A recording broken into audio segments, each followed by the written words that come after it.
Thank you for having me. It's not an easy topic to discuss, but when you want to talk about it in a college setting like this, and you have a class that wants to, try and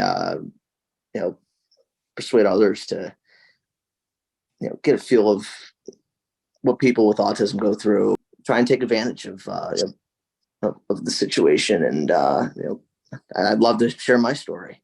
As someone with a mild form of ASD, it's Asperger's syndrome. So you may not be able to tell right away that I really do have a mild form of autism. Go back to the basics. What are the symptoms here? So, once in a while, like in the public setting, there might be a little stutter out of me once in a while. In my world today, it's kind of a world where you're on the fly and you're on your feet. Right. And if somebody asks you a question that you're kind of caught off guard, you don't know what the answer is. Sometimes, I may not have the perfect answer right away, or it might take me a little bit of time to think things through. It's different in the home life. When something doesn't go your way, it's not like an anger thing. Something just triggers a notion out of me that you just don't see it in the public view. Single parent household. I'm a triplet, so I had a brother and a sister living in a usually one story ranch. Over the first few years of my life, kind of sat in one spot. My dad lives in Philly, so parents divorced early on. Yeah, I mean, having triplets is crazy enough, but being born 2.5 months premature, being born just over a pound, you're gonna unfortunately run into some mishaps. She would always tell me the story of, sitting in the hospital. She's gonna have triplets, but pretty good shot one of them's not gonna make it, and that could have been me. And there was a real shot that I was not gonna make it through the first month of my life. So, I was born October 5th, 1999. I didn't come out of the hospital till Christmas Day. You're suddenly behind the 8 ball, and you got to, again, like, it takes time. I hate being, cliche, but it takes time. And when you're behind the 8 ball, it's going to take a few years to normalize yourself and familiarize yourself around your peers. And I knew right from the get-go I'd always be a good grade A student, but it's those extracurricular activities that I was around you within football, and now, everywhere, from multi-sports, baseball, basketball, football, hockey. I needed that time, unfortunately. It's like being around, elementary school. I needed one-on-one attention, just to make sure that I was growing. Well, I was diagnosed, I think it's 6.5 or 7, when they brought the physical therapist and the speech therapist into the house. They recognized that I could not form a sentence. Now, if I told you that, 17 years ago, and I can tell you now that I'm public address announcing at the Division I level, it's incredible to think that, but people believed in me when I couldn't believe in myself. 5th grade, Okay. when I received the last of my IEP, speech therapy, even as strong as mental health therapy. I received all those things, from the time I was probably 7 till 5th grade. Couldn't form a sentence in school. I would just, be a shy kid and listen to what the teacher said and not be able to respond. That's why others around you, I think they were jealous. Some were jealous, and some understood actually, like, what I had. Some of the grief happens short of this day, but people said, "Oh, you don't want to go after sports, or you don't want to uh, be around a normal setting, then you should be in those special classes. And they said, "Oh, go to one of those schools for retarded people." Or I never lived in that moment because I knew, with the good Lord, I knew where things were gonna go at some point in my life, uh, and I love where I'm at right now.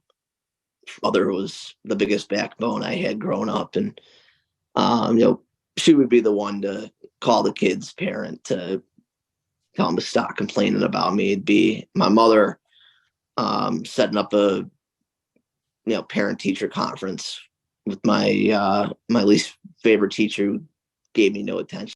I remember let me roll in with show and tell every Friday, and I'd watch a little Sabres clip of Rick Jenrek calling a Sabres game from the glory days of the mid 2000s, right? And me calling the game in the background. Yeah, it's what I love to do now, and I think that built me my love for announcing early on, and in sports in general. Definitely like a support space like here on campus that would be better suited for us to just like for like us to like get adjusted to the environment and everything, and just have a place like to like be less anxious and like just try to relax. Like more of like a room like with like little like stress toys or like music playing in the background and like chairs and everything. It would be nice.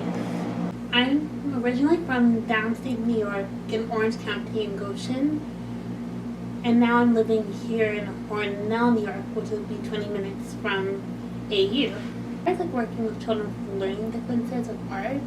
I'm more into like learning about children's programming, like possibly more in the UK than the US, and learn about like the different like stuff about children's programming like from the BBC in London, since I've always been a bit interested, or like learn behind the scenes about like Broadway stuff, since I've always been interested in that. Besides Amy, I also have like the support of my family, my mom, my 3 older sisters, and then my counselor who I see on Zoom on Wednesday afternoons.